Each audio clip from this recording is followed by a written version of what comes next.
Home Minister. Thank you, Mr. P. Chidambaram. I'm the author of many, many books and someone who pens dutifully a weekly column, which takes a fair amount of discipline. Mr. Chidambaram, how do you get so much done so quickly? Well, I suppose a ghost writes it for me. No, I write pretty quickly. What takes a lot of time is the editing. In fact, the column is limited to 900 words. And I can write the 900 words in about an hour and a half or so. But the editing takes a lot of time. Do you edit your own pieces? Yes, I edit it, re-edit it until I am ready to send it on Friday morning. So I would reckon it's you and Mr. Tharoor who've written the maximum number of books when it comes down to the Congress. Well, Tharoor is a much better writer. You admit that? He's a more versatile writer. He does a lot of research. I'm a dilettante. I dabble in writing because I write on contemporary matters, whereas Sashi writes on much heavier subjects where he involves a lot of research. So I would any day doff my hat to Sashi. Well, that's a compliment, Mr. Chidambaram. Would you put your mic up slightly? Can you guys hear us at the back? Can you hear me at the back? Yeah, that's better. Now it's better. Just keep your mic there, sir, because I think the audio was a little low earlier. You talk about, you write on contemporary issues. Your last book, which you've written, Undaunted, Saving the Idea of India, number of essays. I do read your weekly column, but I will admit I haven't read your last book. But a part of the essays I did catch. A lot of these books, Mr. Chidambaram, is taking down the current government in terms of interfering with the constitution, derailing the economy. You've spoken a lot about these issues, where practically you're talking about what happened to India rather than what happened in India. What's your critique on that? See, a lot is happening in India, and I think all of you are aware of what is happening in India. But I think you're not reflecting enough on what is happening to India. What is happening in India is commonplace. But what is happening to India is, I think, far more serious and far more worrisome. So this book, which is titled Saving the Idea of India, is a collection of columns which I wrote during that year, which reflected on what is happening to India. I think a great deal of damage and a great deal of, very forces which are undermining the idea of India have been at work in the last 2.5 years. Would you elaborate on that? What is your view of it? Because would you reckon what happened to India is the Modi era? Yes. And what would be your critique of that? The idea of India is enshrined in the preamble to the Constitution. The idea of India is a country where justice, social, economic, and political informs all walks of national life. Those are the words in the Constitution. Then the idea of India is also illustrated by that famous trilogy, equality, liberty, and fraternity. Now, I think these words are wide enough to encompass anything that you want to talk about a civilized society. Yet we added secularism because we had to focus on secularism. Now, I think many of these ideas have been undermined, some very, very badly damaged, not yet beyond repair, but some very, very badly damaged in the last few years. For example, secularism has been badly damaged. We have distorted and twisted secularism, and secularism today means that you have to embrace one particular religion if you want to enjoy all your rights in this country. And all others in this country who practice different faiths, a faith different from the majority religion, have had to make a large number of compromises or give up a large number of rights in order to live in India. So that's very damaging to the idea of secularism. Equally, I think there is great damage done to the concept of equality. For example, the economic growth today has widened economic inequality. Economic inequality was always there, but it's never been so wide, and the gap is increasing at a fast pace in the last 3 or 4 years. So equality has been severely damaged in the last 3 or 4 years. So this is what I'm saying. While you reflect on what is happening in India, you read the newspapers, watch television, please sit back, close your newspaper, switch off your television, and ask, what is happening in India doing to India? Mr. P. Chidambaram, you talk about what is happening to India. We spoke about it's the Modi era. Why is it that most Indians, because ever since 2019, your book, most Indians haven't come to grasp with the fact on what's happened to India or what your idea is? Because we've seen this government sweep election after election, so clearly there is an abyss somewhere there.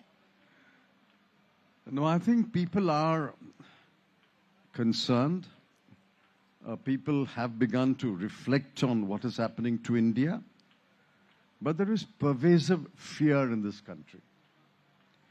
There's pervasive fear because the pillars of society are gripped by fear. And pardon me for saying that, the media is one of the pillars of free society. And the media today is completely gripped by fear.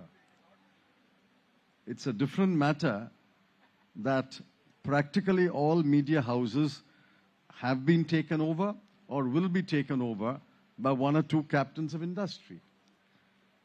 But that's one great damage that has happened to the media. But as a result of that, all of you are gripped by fear.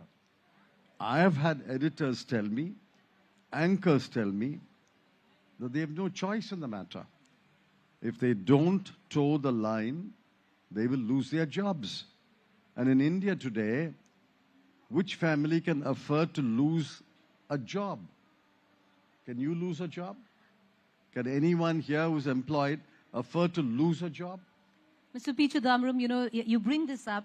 So, I would say the fact that you are here on this stage saying what you are affirms the fact that India today is at least fearless in their journalism, which is our platform. And that's what we can speak for. But I'd want to ask you a question with that. Is it unfair to put the blame on the media? What's the role of your own political party in all of this? I'm not blaming the media alone. I said all the pillars of society are gripped by fear. One pillar, you asked me, one pillar, and I gave the example of the media. But I'm willing to say political parties are also gripped by fear today. Yours included? Of course. Political parties are gripped by fear. Why do you see so many people crossing floors, crossing from one party to another?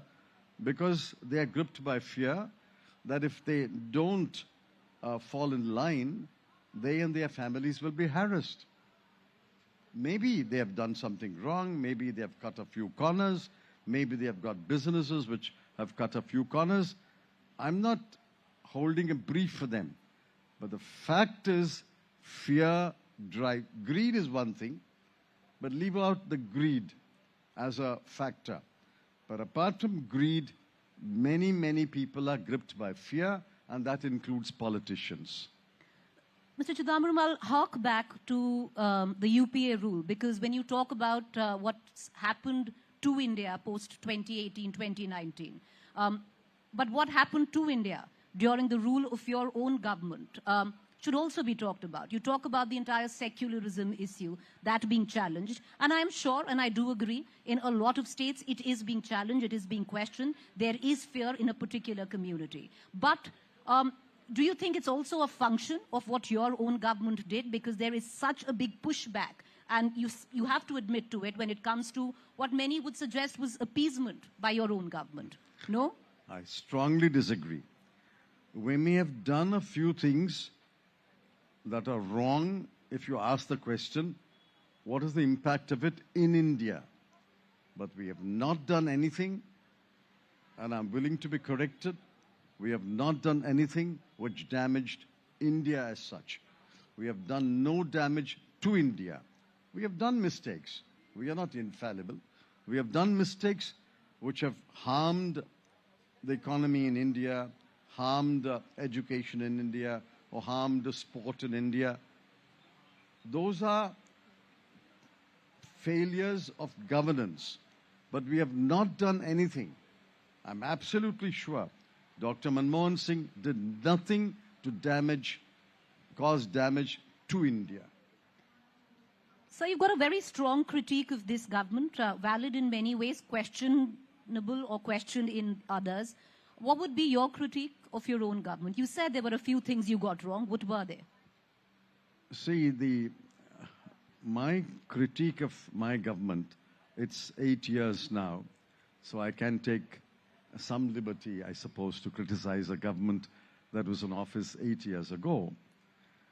My critique of this government is, we did not invest in a second generation of leadership. After Dr. Manmohan Singh returned to office in 2009, in his second term, I think he should have inducted a lot more young people with education, experience, dynamism, fresh ideas to give a new wind to the sail of the government. We did not induct enough people. We thought, well, this team is okay. This team has delivered 8% growth in the first 5 years. Let it continue. That was, I think, one major mistake. The second was, we did not quite understand the political change that is happening in the country, and there was no management of the political changes. Dr. Manmohan Singh, as all of us know, was a very non-political person. He was completely apolitical when he came to office. He was a non-political person. He did not invest much of his time and energy in politics. That he left it to the party. And we didn't quite understand the political changes that were taking place throughout the country. We didn't read the political changes correctly. Would you think one of those political changes would have been the majority of this country feeling that you didn't do right by them, which the BJP banked on? No, that's not correct. A large number of people wanted change, and that's quite understandable after 2 terms in office. Change is the order of the day, and a certain amount of incumbency has worked against us. But I don't think a large number of people felt that they had been wronged.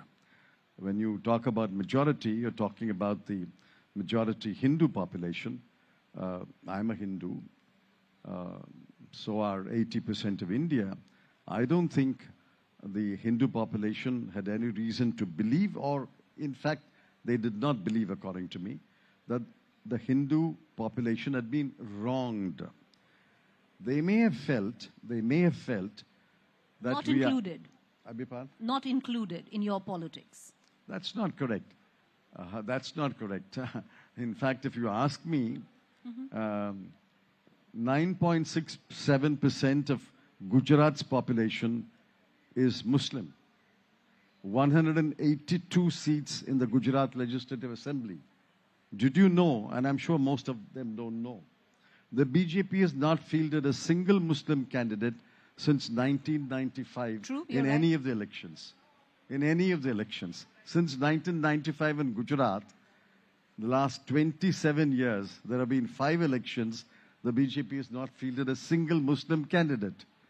Now, the Hindu population may have felt that we are being a little more indulgent to the minorities.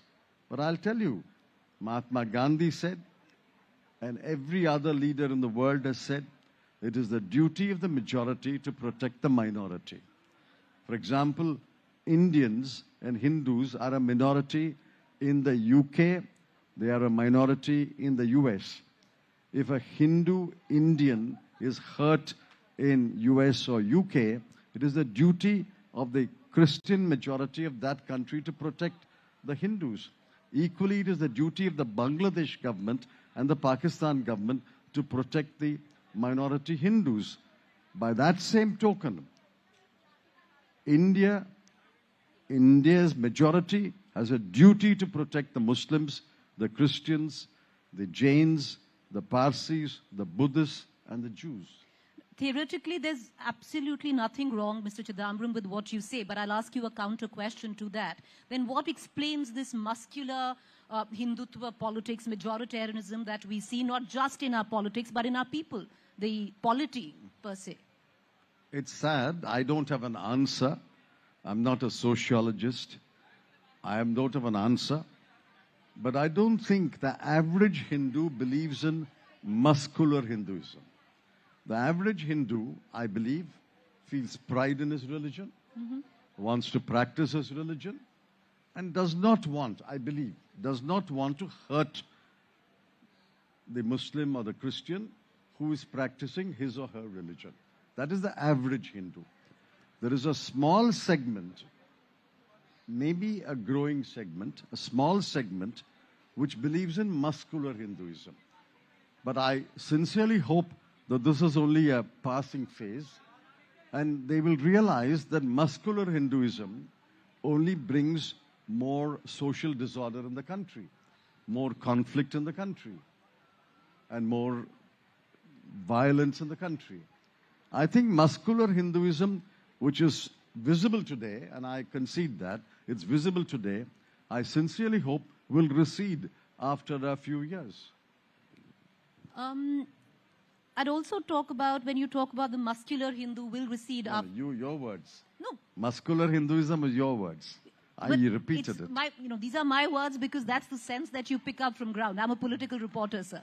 So, my words from that account. I'll come back to your writings, your weekly articles, your book of essays. It's a takedown and very constructive in a lot of ways of the government on many accounts. Interference when it comes to central agencies, when it comes to derailment of the economy. You spoke about the secular fabric, the way they've interfered with. What would be your biggest critique of this government, of all of that? Oh, my biggest critique of this government is, it is a government of the few, for the few and by the few. This government mercifully has not dismantled the economic principles that were set by the Manmohan Singh government. But the way they apply the principles, clearly monopolies are growing in this country. Capitalism is getting even firmly rooted in this country. And the bottom 20% are poorer in this country than what they were 8 years ago. I'll demonstrate it, and I'm willing to challenge anyone to a debate on that. The bottom 20% is poorer in terms of their livelihood, in terms of their level of life, standard of life, than they were 8 years ago. So I think while this government is applying the free market principles, it's clearly for the few, not for all. why is it, Mr. Chidambaram, then that the bottom 20% hasn't been able to grasp with that and they're still voting for this government? Yes. That is the curse of poverty. The curse of poverty is you're so weak, so powerless, so intimidated, so much in fear that you cannot fight back. You simply accept it with resignation and say, this is my fate. But please understand, the bottom 20% is poorer in India. They will vote when they have an opportunity. But why do you think in many, many states there is a non-BJP government? It's not as though the BJP is sweeping every state. Despite all this, despite the frenzied support of sections of the media, despite the huge money power and the huge amount of state power, there are many, many states which have voted against the BJP. Practically the whole of the South votes against the BJP in election after election in the last 20 years. And who knows what will happen in Himachal, which has already gone to election, and what will happen in Rajasthan and Madhya Pradesh and Chhattisgarh and Jharkhand and West Bengal when elections are called again. Therefore, I think there is a certain pushback, but I concede that in the Hindi-speaking states, the pushback is not strong enough. I'd like to talk about the current political scenario, Mr. Chidambaram, but I'll come to that in a bit. A lot of your writings also have to do with how this government has completely taken apart the democratic process which was followed earlier. You've written constructively about that over many years now. But, usually it's seen in politics that your stand on a particular, not yours in general, but a politician's stand on a particular topic is on which side of the treasury bench he's sitting on in Parliament. There have been a lot of critique when you were in power as well, when you were the Home Minister or the Finance Minister. I'll give you a few examples. The Supreme Court struck down Section 66A, which was freedom of speech, against freedom of speech. Then you had the episode of Mr. Pranab Mukherjee's office, which was being bugged. So there were lots of caged palaces. Mr. Pranab Mukherjee's office was never bugged. This is a myth So he created. wrote a letter, didn't he write a letter? Sorry, please understand. I don't know if he wrote a letter. He did mention it to the Prime Minister. The Prime Minister caused an inquiry by the IB. The IB given a report. That report is available with the government. Publish it.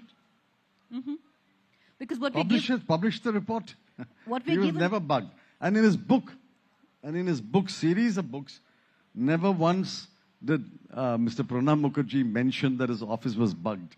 This is a old story recycled and recycled. Or he blamed a cabinet colleague for doing so, and the Home Minister at that time was you, sir. So.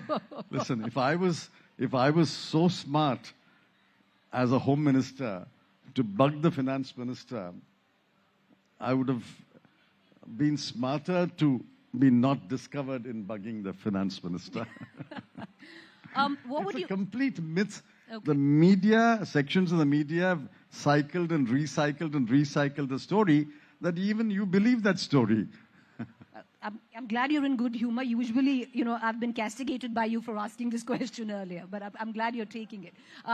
The other question is also got to do with the Supreme Court called your government, or rather the CBI, a caged parrot talking in master's voice, which was your government. So all of this has come, it's nothing new that this government has done. These allegations were made in your time as well. It is true that the Supreme Court in one judgment said CBI is a caged parrot. On the facts of that case, maybe the Supreme Court was justified in doing so. All right. The CBI was a caged parrot. Show me one case. I'm asking you, challenging you, if you will pardon that word. Show me one case we have set, and I'm using that word, we have set the CBI or the ED or the National Narcotics Control Bureau or the SFIO after one person or one political party. Show me one case. In that particular case, the CBI may have erred, and if they have earned the condemnation of the Supreme Court, I have nothing to say. They deserved it. But sir, show me one case where we have set the agencies after one person or one family or one political party. Show me one case. It wasn't the criticism of the CBI. It was the criticism of your government. The CBI speaking in its master's fortunately, voice. I was not the Home Minister Yes, at that you were time. not. And secondly, there's a popular misconception. The CBI is not under the Home Ministry. How many of them know that the CBI is not under the Home Ministry? So do your leaders know? Every day there's Amit Shah who's been talked about going after various leaders from your political party. You hold press conferences, not I'm you. sorry. I've never said CBI is under the Home Minister. Because I know the CBI was never under the Home Ministry. It's never been under the Home Ministry. It's directly under the Prime Minister's department, namely Ministry of Personnel, Public Grievances and Pensions, earlier called DOPT, Department of Personnel and Training. The minister for the CBI is Mr. Jitendra Singh and not Mr. Amit Shah. I mean, I know that. So show me one writing where I've attributed CBI to Mr. Amit Shah. I have not. You talk, and we possibly have earned it as well, a huge section of us, which is the media. You talk about, the media towing the line of the government. But in your times, and I'll talk about 66A, Section 66A, which was struck down by the government in your times. I know. What did we do? For freedom of speech. What did we do? See, laws are passed by Parliament. Right. Laws are drafted by the executive. The ruling party brings a law. A section is struck down. For example, an Aadhaar Act, section was struck down. Information Technology Act and section was struck down. Several hundreds of acts, sections have been struck down. The fact that we did not override that judgment, we accepted the judgment, is that we accept the fact that that law was bad. Okay. But that doesn't mean the motive was wrong. We made a law. It's drafted by the Law Ministry. Most ministers are not lawyers. Most ministers are not familiar with the legal terminology or the legal nuances. You are, sir. Well, I'm glad you think I am, but I have lost cases too. So, which means the point I argue has been rejected by the court. That's not the point. The point is, if a section is struck down and we accept the judgment, that is the end of the matter. We did not reenact it. We did not override the Supreme Court judgment. So there was never any attempt by your government to ever influence the media? Not to my knowledge. In fact, the media has been extremely critical of me, my government, my policies. But show me one example of my picking up the phone and talking to an editor or anchor and threatening him or her. Correct yourself, otherwise I'll do that. Show us one example. Can I give examples of the last 8 years? You know the examples, I know the examples. How many anchors have lost their jobs? How many distinguished editors have lost their jobs? And they can't find a job today because the powers that be have ensured that they don't get a job. And mark my words, in the next few weeks, there will going to be more churning in the media world. You know what I'm talking about. I know what I'm talking about. There are going to be more anchors and more editors being thrown out of their jobs. Well, I can only vouch for our institution, like I said, the India Today group. We're rather fearless. Therefore, the fact that we have you here is testimony to that, where you're being able to say what you are saying today. But I will come back, Mr. Chidambaram, and I will talk about, the current political scenario. You spoke about Himachal Pradesh, you spoke about Gujarat, you spoke about the impending elections. I'll also talk about the fact when you were finance minister. And I want to ask you your opinion on what is your opinion currently on the old pension scheme, because you are the one who bought in the new pension scheme. No. And your government today is fighting, or not your government, your party today is fighting an election. Your main issue in Himachal is the old pension scheme. The new pension scheme was introduced by the Vajpayee government on 1/1/2004. Dr. Manmohan Singh's government came into office in May 2004. The new pension scheme had already been introduced for central government employees from 1/1/2004. We continued the scheme. We implemented it. We persuaded many state governments to switch over to the new pension scheme. Succeeded. We succeeded. You succeeded. We yes. succeeded. I have no regret about that. Now today, at least 2 Congress governments have switched back to the old pension scheme. Rajasthan and Chhattisgarh. The Congress party has promised it in Himachal Pradesh that we will go back to the old pension scheme, and then I saw Punjab announce a couple of days ago that we'll go back to the old pension They've gone. scheme. Punjab has adopted it. Now, the party having taken a stand, I'm bound by that view and not to comment on it in public. The party has taken a stand. Like any disciplined party man, I'm bound by that view until the party reconsiders the matter and nuances its position.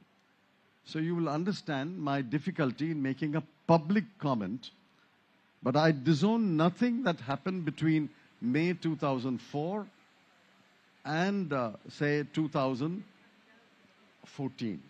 I don't disown it at all.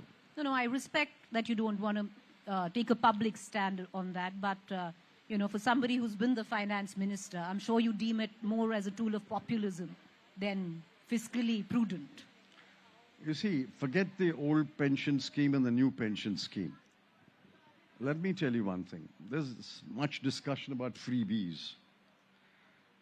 It's sad that the whole discussion is anti-poor. I'll tell you something. 514 companies which went into the IRB, insolvency resolution process, have had 5,27,000 crore of debts written off. 514 companies, 5,27,000 crore. Now divide it. Average is 1,000 crore per company. The latest numbers came out yesterday. The total number which have gone through the resolution process is 542, but I'm talking about earlier data. But the same data is updated today. If you can write off 1,000 crore average per company, let's take education loans. Do you know the total number of education loans? There are a lot of young people here who might want an education loan, and you know your brother, your older sister, or a nephew is not able to repay the loan. It is now an NPA. Banks are after him. Middlemen are after him. Now, the total outstanding dues of all education loans in this country ever given is 98,000 crore. Just 98,000 crore, less than 1 lakh crore. Now, if I stand up as a political party and say, if I come to power, I will waive all outstanding education loans. Well, I did for farm loans. I did for farm loans. I think there was a right decision. It saved India. We didn't anticipate an international financial crisis, but the fact that we did it really helped the poor of that country, be that as it may. If you promise to write off 98,000 crore of education loans for young men and women who aspire to higher education and are unable to repay their loan, that is a freebie. But if you write off 5,24,000 crore to 517 companies at an average of 1,000 crore per company, that's not a freebie. They are laughing all the way to the bank. Show me one company which is declared insolvent where the owner does not have a Mercedes-Benz and rides in a Mercedes-Benz or a BMW today. Where the owner does not still take a holiday in some exotic island. His company is insolvent, but he is not insolvent. He's not become poor. Imagine somebody here who's got a job with, say, Tesla or Facebook or whatever, Twitter. He lost his job. Overnight, his family is struggling. Show me one corporate which has been declared insolvent where the promoter or the owner is struggling in life. So this has become this is the capitalist model, perverted capitalist model. I believe in the free market, along with Dr. Manmohan Singh and Mr. Narasimha Rao as Prime Minister. I passionately argued for a free market economy, and that has brought us great dividends. The entire middle class is a creation of Narasimha Rao, Manmohan Singh government. Don't deny that. The entire middle class is a creation of the policies of the Narasimha Rao and Manmohan Singh government. And in the entire middle class right now is voting against you. In between, I don't agree. There's statistical data to support that. Entire middle class is not voting against us in Tamil Nadu, in Kerala, in Andhra, in Telangana. These are not states of India. What do you mean entire middle class? You speak to only for the 7 Hindi-speaking states. What about the non-Hindi-speaking states? I'll quote you. I'll tell you are they part of India or not? I'll quote you, and I'll tell you why am I speaking on the Hindi heartland as such.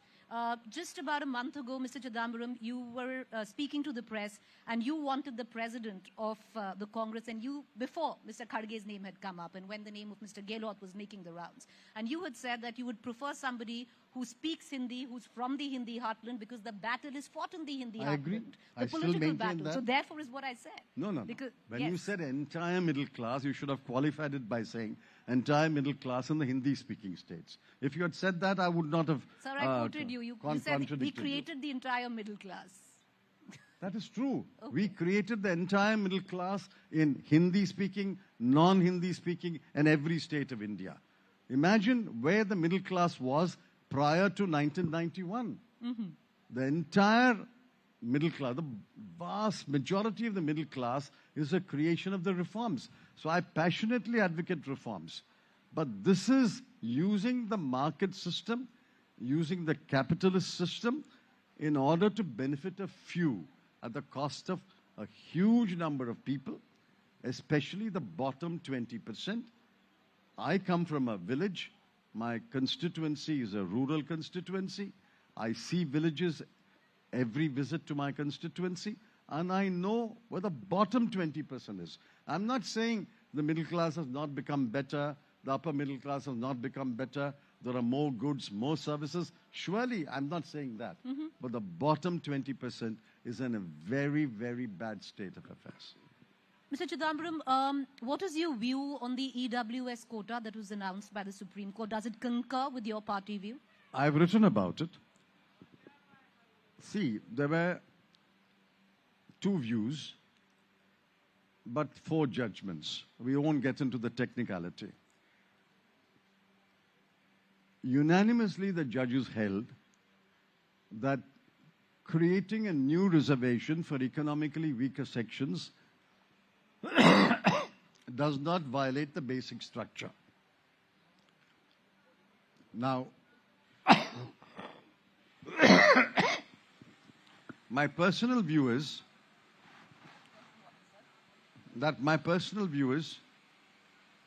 I think creating a reservation for economically weaker sections advances social justice, advances economic justice.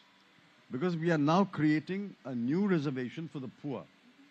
Although the Constitution only talks about socially and educationally backward people, we are creating a new reservation for the poor.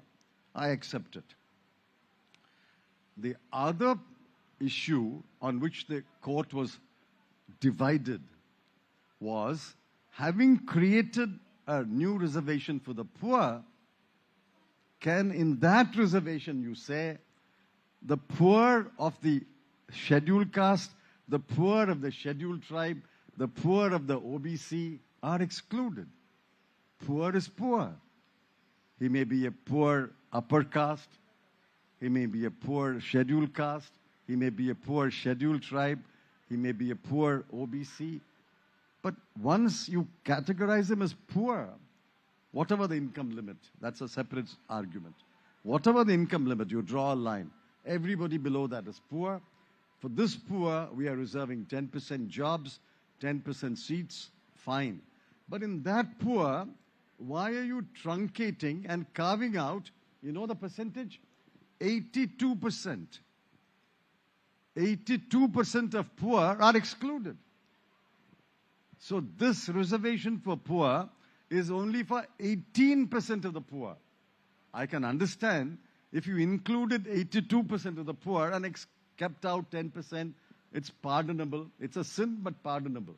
But if you keep out 82% of the poor and create a reservation for only 80% of the poor, please read the judgment of Justice Bhatt, Ravindra Bhatt.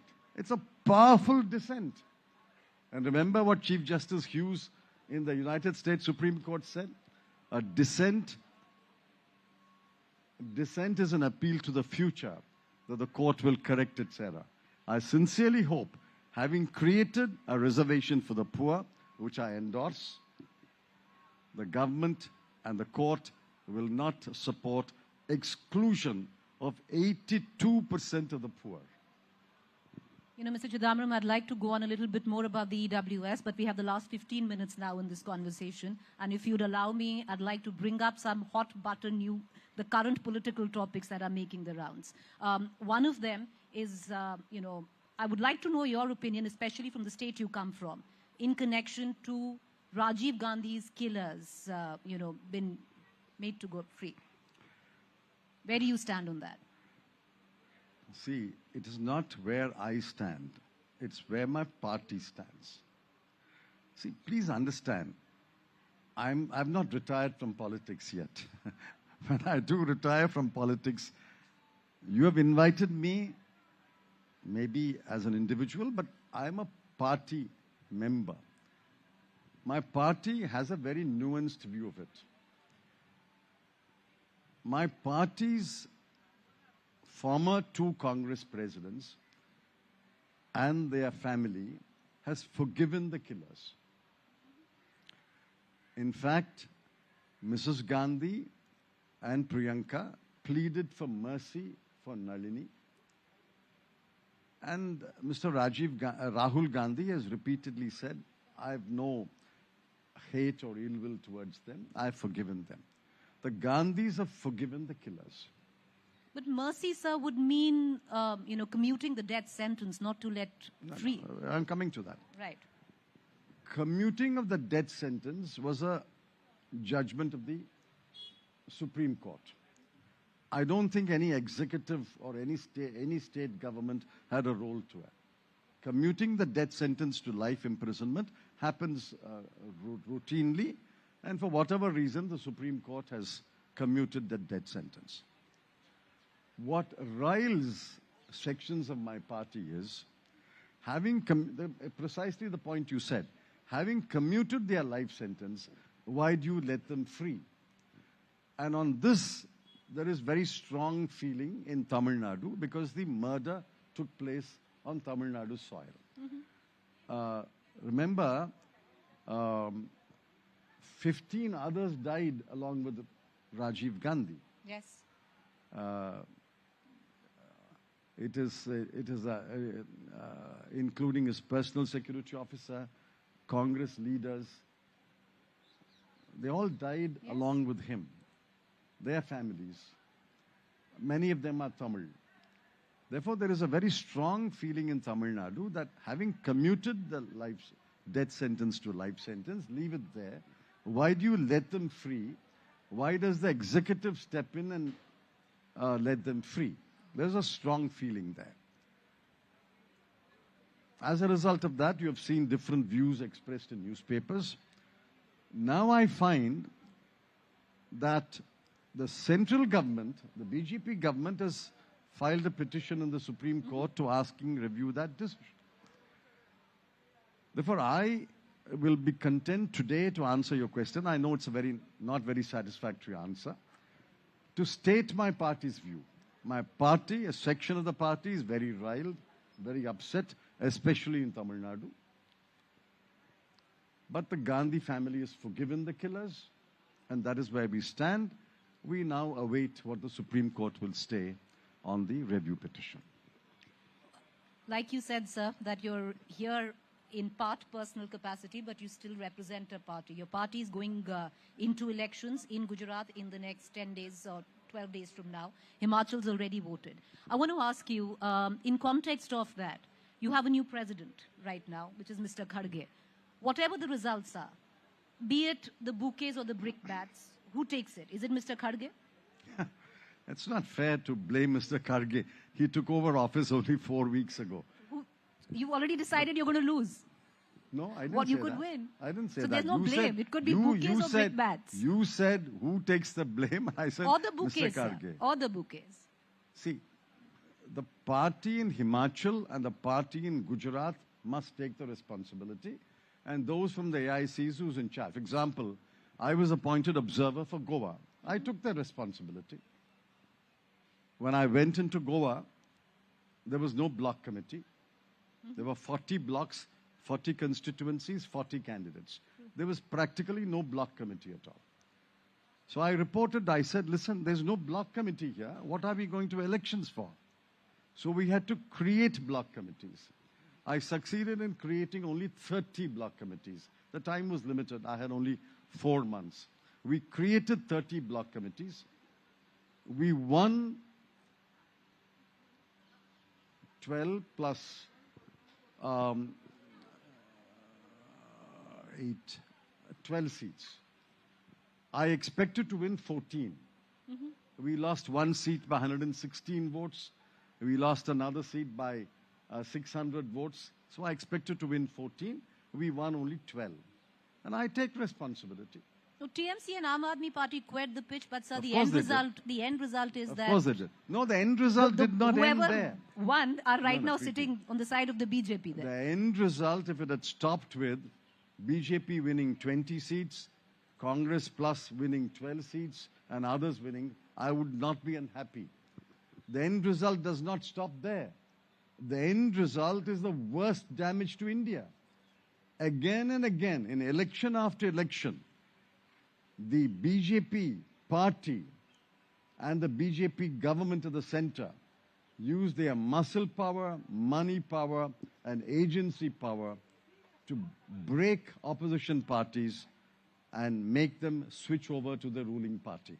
This has happened in Karnataka, this has happened in Manipur, it happened in Meghalaya, it happened in Arunachal Pradesh, it happened in Madhya Pradesh, it almost happened in Rajasthan, and they have done it again in Goa. Right. Again, underline the word, they did it again. They did it in 2017, they did it in 2012, and they have done it in 2022, which means why should people vote? Whoever the people vote, the BJP government will buy out the MLAs or MPs. But sir, doesn't that say quite a bit about your own MLAs then? No. The documentary is on you. No, it doesn't. It doesn't because it is a combination of money power, muscle power, and agency power. Okay. Very few people in India can stand up to the combination of this power. You threat, you tempt people, you intimidate people, and then finally they succumb.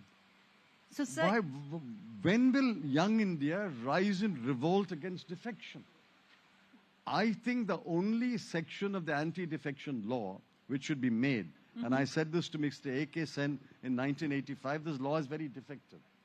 The only law that is required is, if a candidate is elected on party X, the moment he leaves that party X, he loses his seat and cannot contest an election for the remaining term of that house. That is the only section that is required. Instead of that, we have got a 10-paragraph, 10 schedule, which has been so misused, so abused, and the abuses reached Himalayan proportions under the BJP government. Mr. Chidambaram, you say the person in charge, the leader in charge of a state, will either take the brickbats or the bouquets. So let's say if you have a chance in Himachal and you win Himachal, so the bouquets go to Mr. Rajiv Shukla, not Ms. Priyanka Gandhi, who's campaigned there? That's not correct. You are oversimplifying matters. If we win Himachal, as I hope we will, the credit must go to the Himachal Pradesh Congress Committee, the in-charge Rajiv Shukla, and the star campaigners, 40 star campaigners. I don't know how many actually went. Whoever star campaigners, they should take the credit. Quite rightly.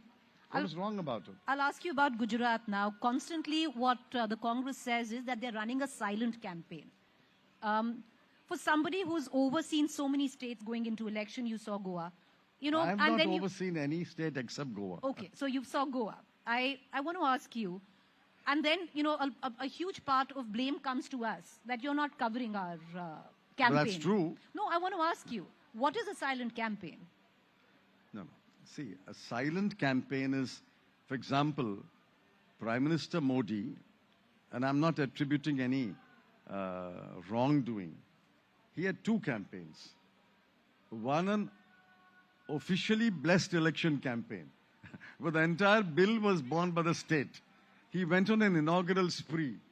The Election Commission was very indulgent. I won't use a harsher word. Very indulgent. So he practically covered all the 33 districts of Gujarat in one level of campaign, officially billed to the state government's coffers. And then now he's starting now a second whirlwind campaign, which will cover all 33 districts, I'm told. Now that is completely unfair advantage over any opposition party. And what does the media do? Every speech of the Prime Minister's telecast live. Sir, we'll telecast Rahul Gandhi, Priyanka Gandhi, but there's nobody there. Your biggest campaigner is Mr. Gehlot. So therefore I ask you, what is a silent campaign? Tell us, we'll cover it, because it's so silent we can't see it. That's not correct. They have taken... See, we can't see it from Delhi. You must go to Gujarat to see it. Now, whether it is impactful or not, I cannot say. Because I have not been there. I've been there once. Whether it's impactful, whether it's made an impact, I can't say. But the campaign model they have adopted is, they are taking yatras in every constituency, and I'm told they have covered nearly all 182 constituencies. They're holding street corner meetings. They're holding meetings at villages. They are not holding big rallies.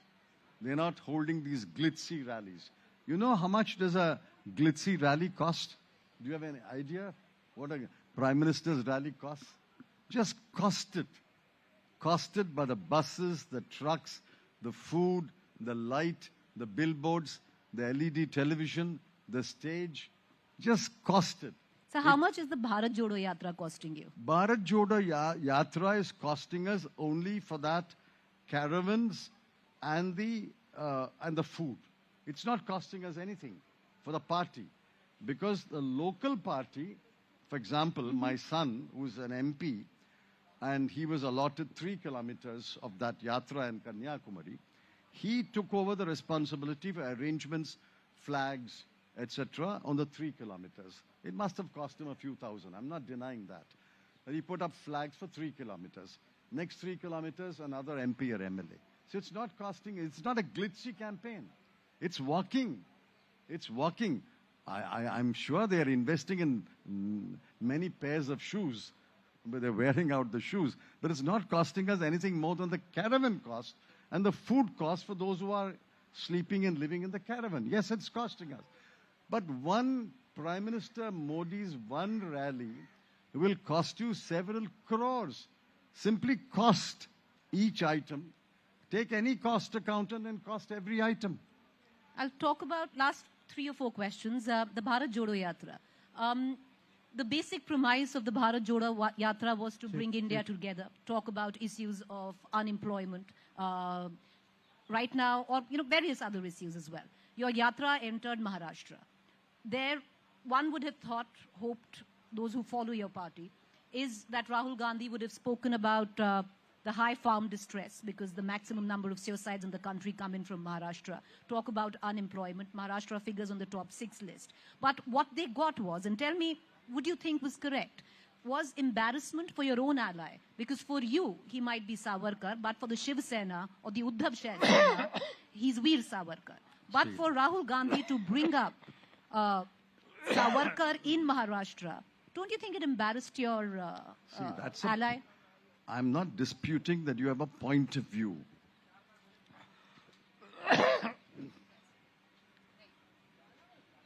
In Maharashtra,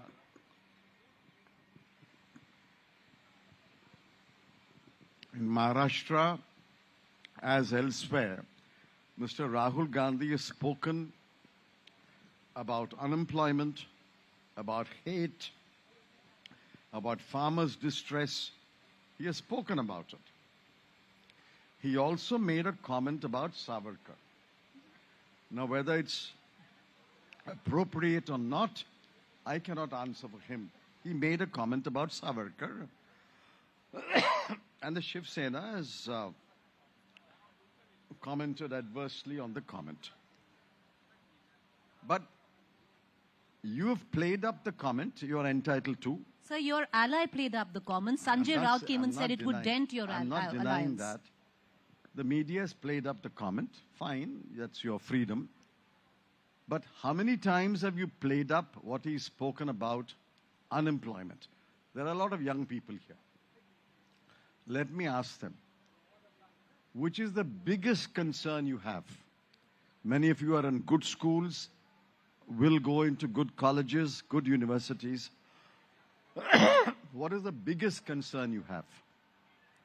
When I was in Gujarat, for 1,300 or so Talati posts, or 3,300 or so Talati posts, there were 17 lakh applications in Gujarat, only in one state of Gujarat. Now, what is your biggest concern about your future? Is your biggest concern water? Is your biggest concern electricity? Is your biggest concern a war with China? Is your biggest concern terror? Or is your biggest concern unemployment from your point of view as an 18, 19, 20, 21-year-old? You saw that UP spectacle for writing that examination. 33 lakh people, young men and women, crammed into trains and buses, and they could not reach even the examination center. 33 lakh people writing for a few thousand government jobs. The biggest concern is unemployment. And how many in the media, how many in parliament, how many other informed sections are concerned about unemployment? That is the biggest concern of India. We would have highlighted it, and we actually carry all his press conferences live. We do. In a sketchy page 9, no, 7th column or 6th column? No, sir, we carry them live. But I want to ask you, for somebody Nobody carries it on the front page. We carry it live. But I want to ask you, for somebody who's a senior congressman yourself, do you think Rahul Gandhi has been poorly advised to bring up Savarkar in Maharashtra, embarrass your ally? I don't know what advice he got. You should ask him the question. He is available to the press, unlike Mr. Modi. True. You ask him. You ask him tomorrow. He will answer. But Mr. Modi is also the Prime Minister. Rahul Gandhi is an MP, not even your president. Please understand. Joe Biden addresses a press conference thrice a week. I agree. I do agree the Prime Minister Prime needs Minister to of take England questions. addresses a press conference every day outside 10 Downing Street. Sir, as a journalist, I agree that the Prime Minister of this country needs to take questions. Why doesn't the Media Association or whatever pass a resolution? We appeal to the Prime Minister to address a press conference at least once in his term. Sir, you say your party's been a party with a difference. In terms of you follow a democratic process, in terms of when you spoke about your own election for the president.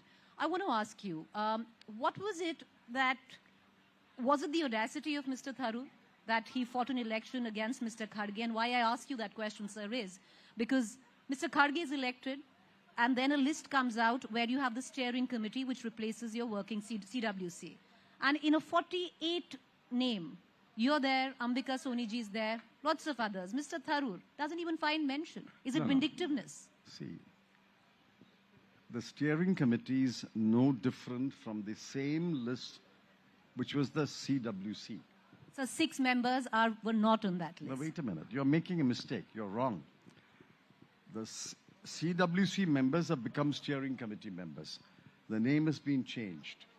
If any other secretary has been appointed since then, he would naturally be in the steering committee because he would have been in the CWC also.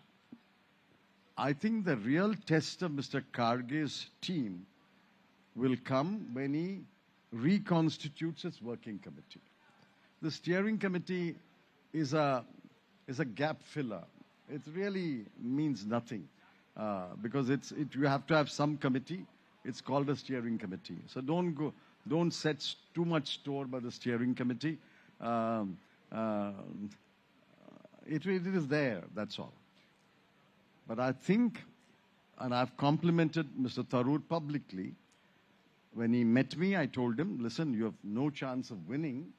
Nevertheless, I compliment you and I hope you stay the course. And I complimented him publicly for staying the course until the last vote was counted. We demonstrated to the world whatever flaws were there in the system. We demonstrated that we could hold an election with a secret ballot and elect a president from whatever electoral college. I think Mr. Tharoor must be used more, must be deployed, especially among the youth, who has a huge following among the younger people, educated people. I think Mr. Tharoor must be used, and I'm sure Mr. Tharoor will be used. He's not a star campaigner in any of your elections. No, well, Himachal is practically over, was over by that time. Now in Gujarat, I mean, I think they are running a silent campaign. Running a very local campaign. Right. I'm not a star campaigner. I'm not complaining. Okay. I was asked to address a press conference. I addressed a press conference last week. It was widely covered. Thank you. It was widely covered.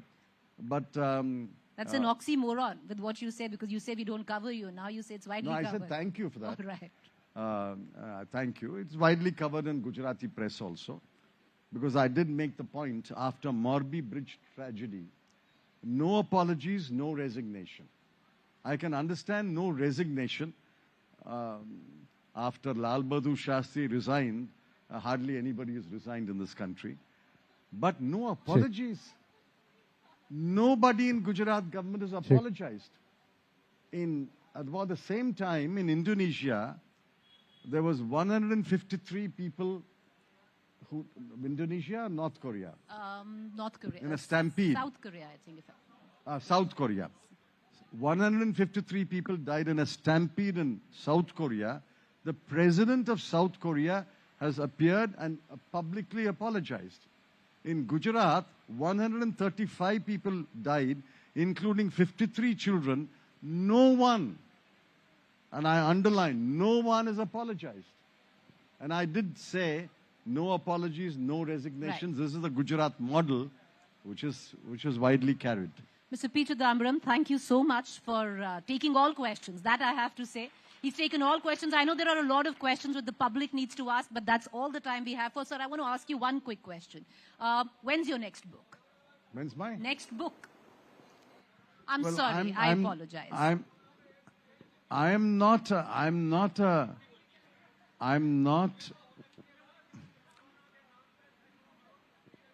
he saying?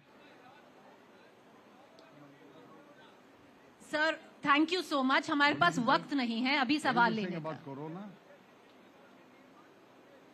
You want to give a mic to him?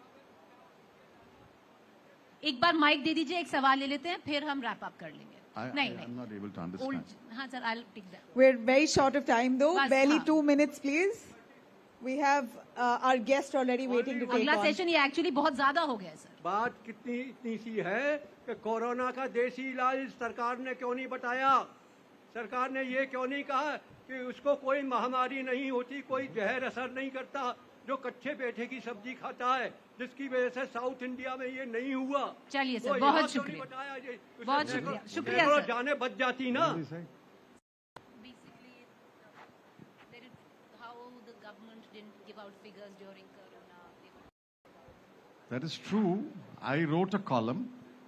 We exposed the discrepancy in numbers between the death certificates issued and the official corona death count. We collected it from each one of the municipalities in Gujarat and matched it with the number officially released by the state government, and we showed the huge discrepancy. Now it is widely accepted in every state the number of corona deaths was understated than the real number in every state. So I think that is a bureaucratic defense mechanism to say they have done very well. But every state, there was a gap between the actual number of corona deaths and the official count. Thank you. Right. Thank you, sir. Thank you thank very you so much. What were much. you going to say last when he was saying something? So that was it. He was talking about how. No, you were saying something when he interrupted. No, sir. I was asking you when's your next book? Oh, okay. Now, I'm not a prolific writer. I'm a prolific columnist. I write on economics, politics, law, society, sometimes even sport. I'm a prolific columnist. But a column does not make a book. One swallow does not make a summer. I don't consider myself a book writer.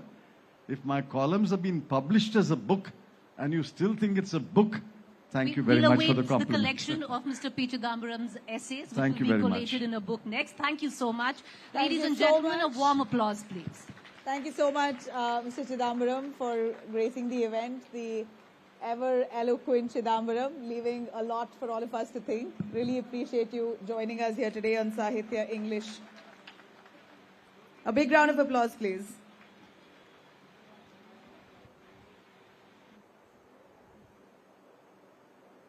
Our audience, please request you to give way and do not block the way as our guest exits. All right, a quick shout out to all our sponsors.